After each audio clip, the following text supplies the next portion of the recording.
दूंगी, पुत्री नहीं दूंगी, उस सागर को अपनी पुत्री नहीं दूंगी, उस पूतना को अपनी पुत्री नहीं दूंगी, नहीं दूंगी। क्या हुआ? चल हुआ, कपट हुआ। देवताओं और ऋषि मुनियों ने मिलकर मुझे छला है, मुझे छला है, मुझे छला है। अब क्या हुआ? क्यों प्रलाप कर रही हो? प्रलाप नहीं करूंगा और क्या करूं? आप सबने मेरे साथ छल किया है, छल किया है। मुझे शिव का सुंदर रूप, सुंदर वर्णन सुनाकर सहमत कर लिया।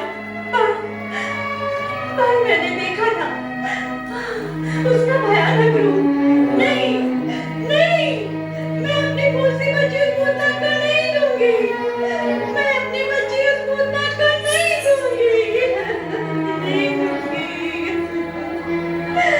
महारानी, इस शुभ घड़ी में ऐसे अपशब्द क्यों कह रही हो? सब अशुभ है, सब अशुभ है। मैं उस भयानक पूतना को अपनी पुत्री नहीं दूंगी, नहीं दूंगी, नहीं दूंगी। नारायण नारायण। आगे नारायण जी। कोई बात नहीं है महारानी मैना देवी, शांत हो जाइए, आप शांत हो जाइए। बैकुंठनाथ, मेरे मन में, मेरे जीवन में अशांति पैदा हो चुकी है। मैं कैसे शांत हो जाऊं? महारानी, नारायण नारायण। मैं नारायण, शुभ अवसर पर अशांति की चर्चा आपको शोभा नहीं देती। इसका कारण मैं नहीं हूँ देवऋषि, मुझे दिलाया गया विश्वास है जो अब असत्य हो चुका है। महारानी, कहीं कुछ भी असत्य नहीं है। तो फिर सत्य क्या है? अभी अभी मैंने जो शिव का रूप देखा है, क्या वो सत्य है? यदि वो सत्य है तो मुझे स्वीकार नहीं है। मुझे कहा गया था कि वो तीनों लोक से न्यारे हैं। छल किया गया है मेरे साथ। तुम्हारे साथ छल करने से किसका हित होगा मैना रानी? पार्वती, तुम यहाँ क्यों आई हो? ना आती तो क्या करती? तुम इसका मुझे स्वर ना निकालती तो मैं यहाँ क्यों आती? मुझे तुम्हारी आंखों ने जो देखा वो अंधकार नहीं, भ्रम है, भ्रम। एक बार द्वार पर चलकर देखो, भ्रम दूर हो जाएगा। अरे भ्रम मुझे ही क्यों होता है? तुझे या किसी अन्य को क्यों नहीं होता? पार्वती अथवा अन्य किसी को कोई शंका नहीं है और तुम्हें शंका के अतिरिक्त कुछ नहीं मिलता। महारानी, अपनी पुत्री पार्वती की बात मानो और भगवान शिव को शंका रहित मन से देखो, तब सभी कुछ स्पष्ट, सुंदर और श्रेष्ठ दिखेगा। हाँ महारानी मैना, शंका का वर्ण काला होता है। यह मन की आंख पर चढ़ जाए तो सब कुछ काला और कुरूप दिखाई देता है।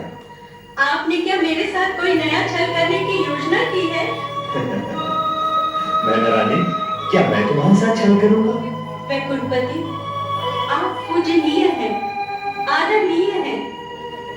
मैं स्पष्ट कहने की दृढ़ता की क्षमा चाहती हूँ, पर सत्य तो यही है कि देवताओं के हित के लिए अनेक बार आपने असुरों के साथ छल किया है। केवल असुरों के साथ, देव और मानव के हित में ऐसा तो मैं भविष्य में भी करता रहूंगा, परंतु तुम्हारा संबंध तो असुरों से नहीं है, इसलिए तुम्हारे विषय में हित की ही बात सोची जा सकती है। और तुम्हारा हित इसी में है कि तुम शिव शंकर के सत्य स्वरूप को जानो और मानो। श्री गुरु विष्णु, मुझे अपनी नहीं, अपनी पुत्री पार्वती के हित की चिंता है। क्या मेरी फूलसी कोमल पुत्री पार्वती उस भयावह पूतना मैना रानी, कोई भी पैसे मांग जाए, कोई भी पैसे मांग जाए, तुम बैठे रहे सभी, भोलेनाथ को अपशब्द आगे कह ही रहे बैठ हो। गया। उस पुत्री से भी तो पूछ लो कि इनका रूप कैसा है। क्या हम सब पार्वती का हित सोच भी सकते हैं? यदि भोलेनाथ का रूप विकराल होता तो जगत की चिंता करने वाले श्रीहरि विष्णु स्वयं इस विवाह से चिंतित होते। यदि अभी तुम्हें विश्वास नहीं है तो अपनी पुत्री पार्वती से सत्य जान लो। क्या वह भी तुम्हारे साथ छल करेगी? कभी नहीं। तो अपनी पुत्री की बात मानकर वहां पर चलकर एक बार वरराजा को देखो।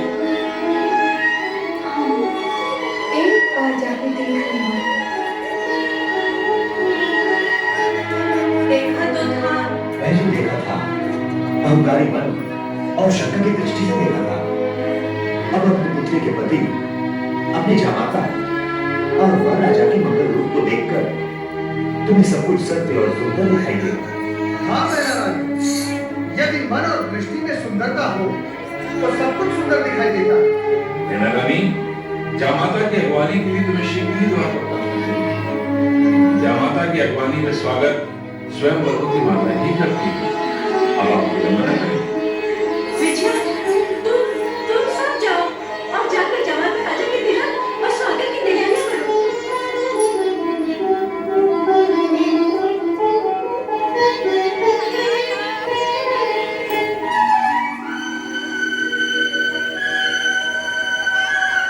चराचरपति कैलाशनाथ भगवान शिव शंकर का मैना स्वागत करता है। प्रभु, मेरा प्रणाम स्वीकार करिए।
जिन्हें पार्वती जैसी गुणवान, रूपवान, सुशील और सौंदर्य मिली है।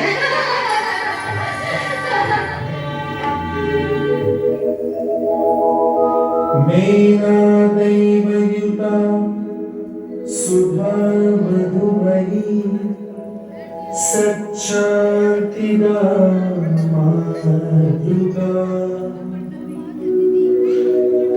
तद्वद्दैवयुतो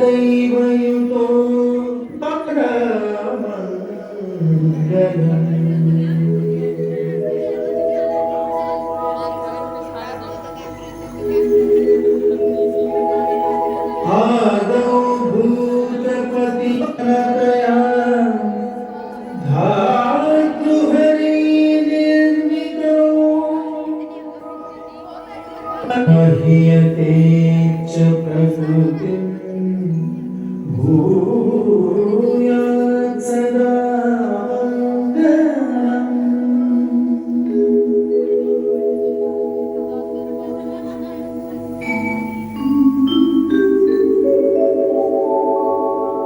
शांतं नालंकारयुक्तं। कन्यादान की विधि पूर्ण करने के लिए कन्या का पिता वर से उसका कुल, गोत्र एवं पिता का नाम, साथ ही वेद एवं शास्त्र का ज्ञान पूछता है। अतः आप वर से इस विषय में पूछें।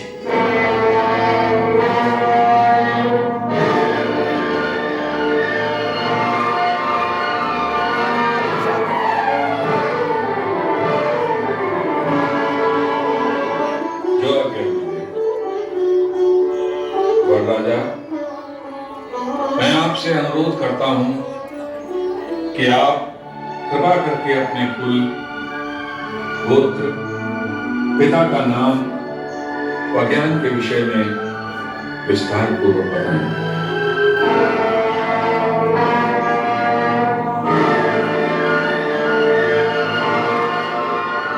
माया ऐसा ही देवऋषि जैसा कन्या का पिता कन्यादान के समय वरराजा से विधि अनुसार करता है। नारायण नारायण। हिमालय राज, ना तो देवी पार्वती साधारण कन्या है, ना ही भगवान शिव साधारण पुरुष। यहाँ ऐसे वस्तु की विधि आवश्यक नहीं है। पर देव ऋषि, कार्य तो विधि के अनुसार ही होगा। ऋषिवर, संपूर्ण कार्य विधि के अनुसार ही हो रहा है। विधि का पालन सुविधा और स्थिरता उत्पन्न करने के लिए किया जाता है, परंतु यदि विधि असुविधा और अस्थिरता उत्पन्न करती है तो प्रसंग और अवसर का विचार करते हुए उसे एक ओर किया जा सकता है। देवर्षि, आप विधि से परे क्यों जाना चाहते हैं? मेरा वैसे कुल गोत्र एवं पिता का नाम पूछने में आपको आपत्ति क्या है? नारायण नारायण।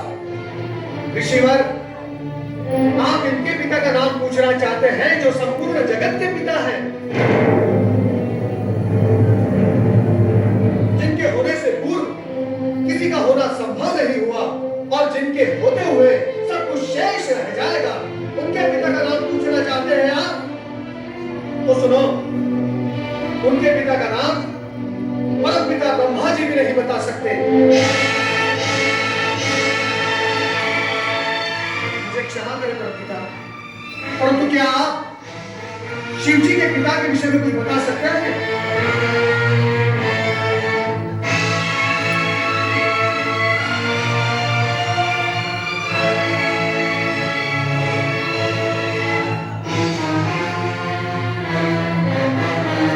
श्री हरि विष्णु, आप क्या आप जानते हैं कि शिव जी के पिता कौन थे?